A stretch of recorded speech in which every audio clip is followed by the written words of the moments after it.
கடாயை வச்சுங்க. கடாயை வச்சுட்டு கடாயில் இப்போ நம்ம நல்லெண்ணெய் ஆட் பண்ணுறோம்.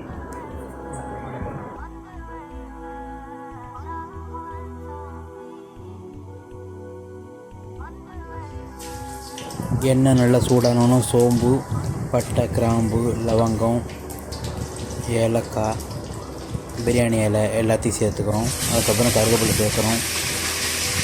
அப்புறம் நறுக்கி வச்ச பச்சை மிளகா சேர்த்துக்கேன்.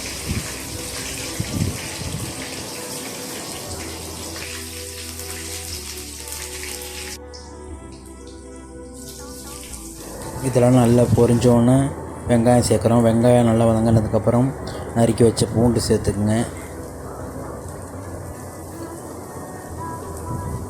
அதுக்கப்புறம் நறுக்கி வச்ச கொத்தமல்லி சேர்த்துங்க.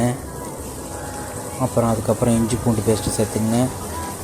இஞ்சி பூண்டு பேஸ்ட்டு நல்லா பச்சை வாசம் போடுறதுக்கப்புறம் வதக்கிட்டு அதுக்கப்புறம் நறுக்கி வச்ச தக்காளி சேர்த்துங்க. அப்புறம் தக்காளி நல்லா வதங்கின பிறகு இருக்கிற மசாலா எல்லாம் சேர்த்துக்குங்க. அடி பிடிக்கிற மாரிலேருந்து லைட்டாக தண்ணி கொஞ்சம் சேர்த்துக்குங்க. அந்த மசாலா வாசனைலாம் நல்லா போனதுக்கப்புறம் டொமேட்டோ பேஸ்ட்டு சேர்த்துக்கிட்டு அதுக்கப்புறம் நீங்கள் இருக்கிற சிக்கனை போட்டுட்டு தேவையான அளவு தண்ணி ஊற்றிங்க. ரொம்ப தண்ணி ஊற்றாதீங்க. Chicken masala ready.